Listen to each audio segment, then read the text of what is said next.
안녕하세요. 요즘 많은 분들이 부동산으로 돈 벌기 또는 부동산으로 돈 버는 방법, 이러한 것을 유튜브 또는 SNS에 많이들 홍보도 하고 많은 분들이 말하고 있습니다. 오늘 이 시간에는 부동산의 첫걸음 대지에 대해서 한번 살펴보고 토지 이음을 보는 방법에 대해서도 한번 살펴보도록 하겠습니다. 우리가 부동산으로 돈을 벌려고 하면 먼저 우리가 부동산을 알아야 합니다. 부동산을 알아야 하는데 이 아는 방법이 쉽지가 않습니다. 그러려면 우리가 공부를 해야겠지요. 오늘부터 부동산 공부를 한번 시작해 보도록 하겠습니다. 먼저 1편에 대지에 대해서 설명을 드리고 또 아주 중요한 토지 이음, 예전에는 토지 이용 계획 확인이라고 했는데 토지 이음에 대해서도 말해 보도록 하겠습니다. 너무나도 중요한 부분이기 때문에 잘 들어보시길 바랍니다. 지목의 종류, 표시 방법에 대해서 먼저 알아보면 우리가 지목의 종류에는 총 28가지가 있습니다. 그 중에 우리가 알아야 할 지목의 종류에 대해서 순서별로 정리를 한번 해보도록 하겠습니다. 아주 중요한 부분입니다. 이 부분도 순서별로 우리가 표를 가지고 한번 살펴보면 지목에 보시면 이렇게 전답, 가수원, 목장용지 이런 식으로 표시가 많이 되는데 부호는 한 글자로 되어 있습니다. 가수원은 가, 목장용지는 목, 임야는 임, 강천지는 강. 표를 보시다시피 지목의 종류에는 28가지, 부호는 전답, 대지, 대 이런 순으로 한 글자로 표시가 됩니다. 가수원은 가, 목장용지는 목, 철도용지는 철 이런 식으로 구분이 됩니다.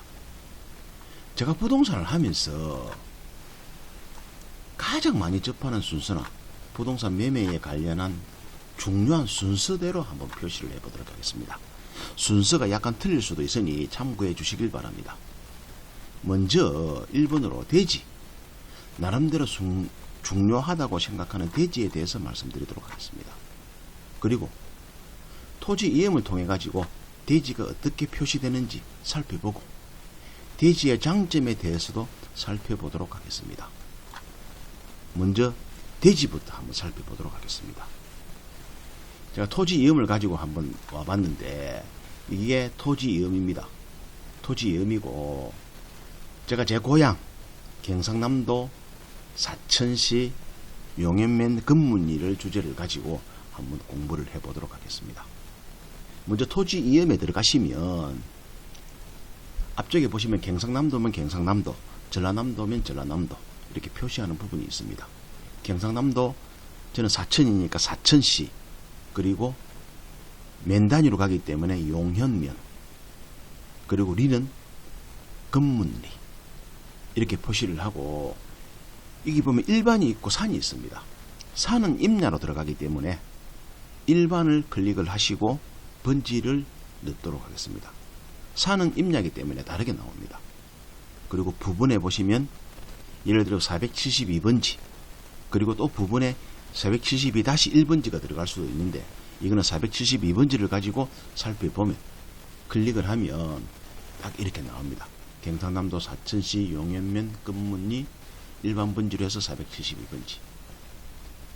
지목은 대지로 나오고 있고 지역은 계획관리지역으로 나오고 있고 337평방미터 평으로 환산하면 아래쪽에 다 표시가 되어 있습니다. 대지 평수 337, 약 한 100몇십 평, 그리고 공시지가, 이 부분은 공시지가를 뜻하고 있습니다. 그리고 아래쪽에 지역 나옵니다. 지역은 계획관리지역의 자연취락지구, 그리고 개발제한지역의 토지거래 허가구역, 이렇게 보시면 개발제한구역이라고 적혀져 나옵니다. 우리가 계획관리지역은 건폐율이 40%인데 자연 지락지구가 들어가면 건폐율이 60%로 상향됩니다. 유종주거지역하고 똑같습니다. 그리고 토지거래 허가구역, 이 부분도 제가 따로 다 살펴봐 드리도록 하겠습니다. 나중에 이 부분도 나옵니다. 밑에 보시면 지도를 클릭을 하시면 땅의 모양이 이렇게 표시가 됩니다. 이 땅의 모양이 내 땅이 어떻게 표시가 되고 어떤 모양인지를 알 수가 있고 도로 상황도 알 수가 있습니다. 아주 중요한 부분입니다. 대지, 면적, 공시지가, 지목, 지역, 구역, 이 두 가지는 지금 선을 그어보고 있는 이 두 가지는 제가 따로 뒤쪽에다가 설명을 함께 드리도록 하겠습니다. 그리고 옆에 보시면 왼손편에 보시면 아주 중요한 부분, 여기에 거의 핵심이 다 들어있다고 보시면 됩니다. 하나하나 클릭을 해봐도 됩니다. 제가 하나하나 클릭을 하면서 살펴봐 드리도록 하겠습니다. 제일 먼저 클릭을 하면 무엇이 될 수 있는가, 단독주택도 될 수가 있고 여러가지 될 수가 있는데, 이 보시면 0표 표시가 되어 있는 것은 가능하다는 뜻입니다. 꽃표는 안 된다는 뜻이고, 삼각형은 지자체에 문의를 해 보셔야 됩니다. 쭉 내려보면 내가 하고 싶은 게 다 표시가 되어 있습니다. 이 삼각형 모양은 지자체에 문의를 해봐야 된다는 뜻입니다. 반반 확률, 반반 확률이라고 보시면 됩니다. 쭉 내려보면 내가 뭘 해야 될지 다 나옵니다. 그리고 건폐율하고 용적률 나오기도 하고, 수많은 많은 내가 지어야 할 목적이 있는데 여기에 다 나와 있습니다. 그리고 건폐율, 용적률도 한번 살펴봐 드리도록 하겠습니다.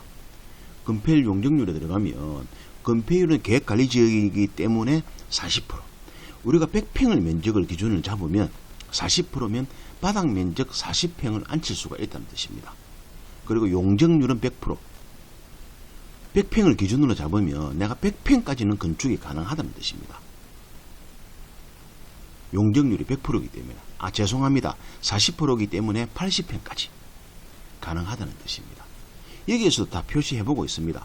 표시해보고 있으니까 건폐율, 용적률 헷갈리지 마시고 잘 보시길 바랍니다. 자연 지락지구는 60%이기 때문에 건폐율이 60%가 됩니다. 그리고 용적률은 100%이기 때문에 120평까지 건축이 가능하다는 뜻입니다. 이 부분도 아주 중요하니까 참고하시길 바랍니다. 그리고 건축선, 우리가 양쪽에 이렇게 양쪽에 도로가 있고 양쪽에 대지가 이렇게 접혀져 있으면 1m를 뒤로 물러가 가지고 건축을 하셔야 됩니다. 양쪽에 제가 내 땅이 도로 중간에 들어있다, 그리고 그 옆에 또 대지다 그러면 1m, 후퇴선을 1m, 그리고 옆에 하천이라든가 국어가 있을 경우에서는 2m가 들어가야 됩니다. 알고 보면 내 땅이 폭이 5m다 그러면 2m가 들어가면 3m 밖에 안 남습니다. 이런 부분도 건축선에서는 아주 중요합니다.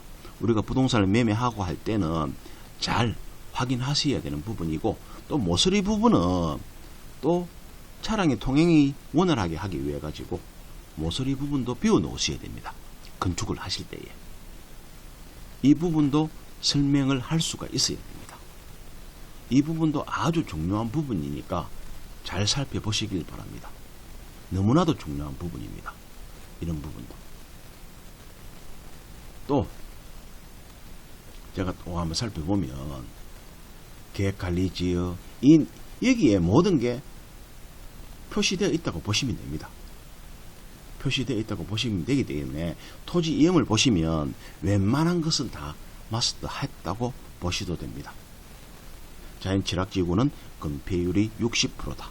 이 부분만 알고 있으면 되고, 개발 제한구역, 또 토지거래 허가구역도 제가 조금 이따가 다시 살펴봐 드리도록 하겠습니다. 아주 중요한 부분입니다. 여기 보시면 토지거래 허가구역, 이 부분도 제가 나중에 살펴봐 드리도록 하겠습니다.